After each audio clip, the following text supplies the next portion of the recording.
नमस्कार साथीहरू, स्वागत छ तपाईँहरूले यस युट्युब च्यानल मनोज टेक गोर्खामा। यदि तपाईँ पनि चाहनुहुन्छ एआईबाट गीत बनाउनको लागि भने आजको यस भिडियोमा तपाईँहरूलाई एआईको मद्दतबाट तपाईँले बनाउन चाहिँ आज यस भिडियो मार्फत तपाईँहरूलाई सिकाउनेछु। सबभन्दा पहिला साथीहरू गीत बनाउनको लागि हामीहरूको मोबाइलमा दुईवटा एप्स इन्स्टल हुनुपर्नेछ। जस्तैमा सबभन्दा पहिला हाम्रो ChatGPT हुनुपर्छ। ChatGPTले हामीलाई जुनसुकै टपिकमा जुनसुकै तपाईँले जस्तोसुकै गीत चाहनुभयो भने त्यस्तै गीत बनाएर तपाईँको दिन्छ। जस्तै मैले यहाँ लेखेँ बन्दीपुर म यहाँ सर्च गरिरहेको छु साथीहरू। बन्दीपुरको एउटा लोकगीत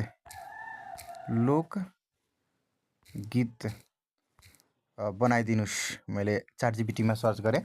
ChatGPTमा सर्च गर्दाखेरि यसरी पक्कै यही बन्दीपुरलाई समर्पित एउटा सरल लोकगीत प्रस्तुत छ भनेर यहाँ लेखेर यहाँ गीत आइसकेको साथीहरू होइन। यसरी म के गर्छु भने यस गीतलाई म यहाँबाट अन्तरा एकबाट म सिलेक्ट गर्छु। सिलेक्ट गरेर म स्क्रोल डाउन गरेर यो मुखडा दोहोऱ्याउनुहोस् सम्म ल्याउँछु र के गर्छु कपी भन्ने अप्सनमा क्लिक गर्छु। कपीमा क्लिक गरेपछि यो गीत हाम्रो कपी भयो। कपी भएपछि यसलाई म बन्द गर्छु यो एपलाई। र यसपछि के गर्नुपर्छ भने साथीहरू हामीहरूको लागि ChatGPT त सबैसँग छ, तर एउटा एप हुन्छ साथीहरू जुन हाम्रो प्ले स्टोरमा एभाइलेबल छ। तपाईँको मोबाइलमा छ भने ठिक छ, छैन भने इन्स्टल गर्नुहोला। प्ले स्टोर ओपन गर्ने र प्ले स्टोरमा गएर सर्च बारमा क्लिक गर्ने। क्लिक गरेर तपाईँहरू सर्च गर्नुहोला सोनु एप छ। सोनु एप भन्ने क्लिक गर्नुहोला। क्लिक गरेपछि यस्तो इन्टरफेस खुल्छ साथीहरू होइन। यो Sonu AI music and song लेखेको छ हो, यसलाई इन्स्टल गर्नुहोला। मेरोमा अलरेडी इन्स्टल छ, त्यसैले मैले इन्स्टल गरेन। म डाइरेक्ट यसलाई ओपन गर्छु। मैले ओपनमा क्लिक गरेँ। एकछिनपछि तपाईँको इन्टरफेस खुल्छ।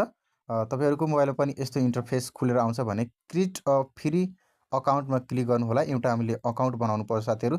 तपाईँले कुन जस्तैमा Google, Microsoft, Discord, Facebook, use my phone number केबाट तपाईँ यसलाई लगइन गर्न चाहनुहुन्छ भने त्यसमा क्लिक गर्ने। जस्तै मैले लगइन गुगलबाट गरेँ साथीहरू होइन। एकछिन सर्च भइरहेछ, लगइन भइरहेछ, रनिङ इन क्रोम भयो। एकछिनपछि जस्तै मैले यहाँ 3वटा मेरो एकाउन्ट छ भने मैले एउटा एकाउन्टबाट यसलाई के गरेँ भने लगइन गरिदिएँ। कुनै एउटा एकाउन्टबाट मैले के गरेँ लगइन गरिदिएँ। लगइन गरेपछि एकछिन आफ्नो प्रक्रिया गर्छ भने म यहाँ कन्टिन्यूमा क्लिक गर्छु। कन्टिन्यूमा क्लिक गरेपछि यो हाम्रो के हुन्छ सुनो एआई आफै लगइन हुन्छ। लगइन भइसक्यो साथीहरू, लगइन भइसकेको छ। मैले सबै कामलाई स्किप गरिदिन्छु। तपाईँहरू पनि यस्तै स्किप गर्नुहोला। टेक अ फोटो भनेर चाहिँ स्किप मैले गरिदिएँ। एलाउ नोटिफिकेसन भने नट नाउमा क्लिक गरिदिएँ मैले। यसलाई एउटा एड आयो, यसलाई पनि मैले स्काइप गरिदिएँ होइन। त्यस्तै यहाँ म्युजिक भन्ने अप्सन छ बिचमा, म्युजिक र स्टाइल आएको, यसमा क्लिक गर्ने साथीहरू। र तपाईँले जुन सिलेक्ट गर्नुभएको टेक्स्ट छ त्यसलाई के गर्ने यसमा पेस्ट गरिदिने। जस्तै मैले अघि सिलेक्ट गरेको थिएँ बन्दीपुरको एउटा लोकगीत, मैले यहाँ पेस्ट गरिदिएँ। यो मुखडाहरू छ भने यसले मुखडाहरूले के गर्ने हटाइदिने साथीहरू। यो गीत होइन नि त, यो गीत होइन भने यसलाई हटाइदिने। यो अन्तराहरूले हटाइदिने, मैले यो अन्तराहरूले हटाइदिएँ। यहाँ पनि अन्तरा 2 छ भने अन्तरालाई हटाइदिएँ। र यो मुखडा दोहोऱ्याउनुहोस् भन्ने एउटा गीत छ होइन, यसलाई पनि मैले हटाइदिएँ। नचाहिने कुराहरू हटाइदिने साथीहरू। तपाईँहरू आफ्नो टाइपिङ गरेर मोबाइलमा टाइपिङ गरेर जुनसुकै कुरा गीत बनाएर यहाँ पेस्ट गर्न सक्नुहुन्छ। जरुरी छैन कि ChatGPTले मात्र लेखेको गीत हामी यहाँ पेस्ट गर्न सक्छौँ। आफूले बनाएको गीत पनि यहाँ पेस्ट गर्न पाइयो। अब के हुन्छ साथीहरू भने यो क्रिएट भन्ने अप्सनमा क्लिक गर्नुहोला। एकछिन यो सर्च भइरहेको छ, सर्च गरिरहेछ, गीत बनाइरहेछ साथीहरू। गीत बनाएपछि your groove is on it way. अहिले गीत हाम्रो तयार हुँदैछ साथीहरू। यहाँ तयारी भएपछि यहाँ सो हुन्छ।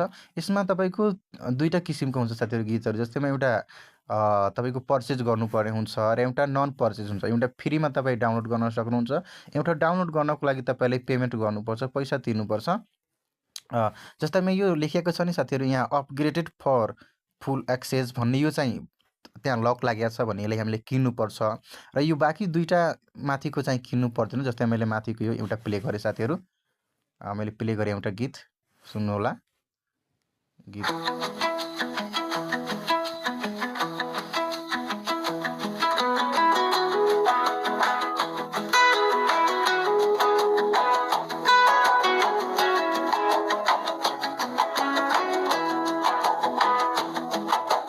डाँडामाथि बस्यो गाउँ बन्दीपुर राम्रो हिमाल यस्तो गीत तपाईँहरू पनि बनाउन चाहनुहुन्छ भने मजाले बनाउन सक्नुहुन्छ। यसको लागि के गर्नुपर्छ भने यहाँ 3 डटमा क्लिक गर्ने। 3 डटमा क्लिक गरेपछि तल सबभन्दा तल यहाँ पब्लिस सङको माथि अलिकति डाउनलोडको अप्सन छ। डाउनलोड भन्ने अप्सनमा क्लिक गर्ने साथीहरू। अपग्रेड भनेको छ, अपग्रेडमा नक्लिक गर्ने। अपग्रेड भनेको तपाईँले किन्नको लागि भनिरहेछ, पर्चेस गर्नको लागि भनिरहेछ भने त्यसमा क्लिक नगर्ने। तल क्लिक गर्ने साथीहरू डाउनलोड एनिवेमा क्लिक गर्ने। डाउनलोड एनिवेमा क्लिक गरेपछि यहाँ सेभ भन्ने अप्सनमा आउँछ साथीहरू। सेभ गरेपछि तपाईँको फाइल ब्राउजरमा गएर यो सेभमा बस्छ अनि तपाईँहरू यसरी गीत बनाउन सक्नुहुन्छ होला। साथीहरू यो भिडियो चाहिँ तपाईँहरूले कस्तो लाग्यो कृपया कमेन्ट गर्नुहोला र आगामीका दिनमा यस्तै भिडियोहरू हेर्नको लागि कृपया यस युट्युब च्यानल मनोज टेक गोर्खालाई अवश्य सब्सक्राइब गर्नुहोला। हस्, धन्यवाद।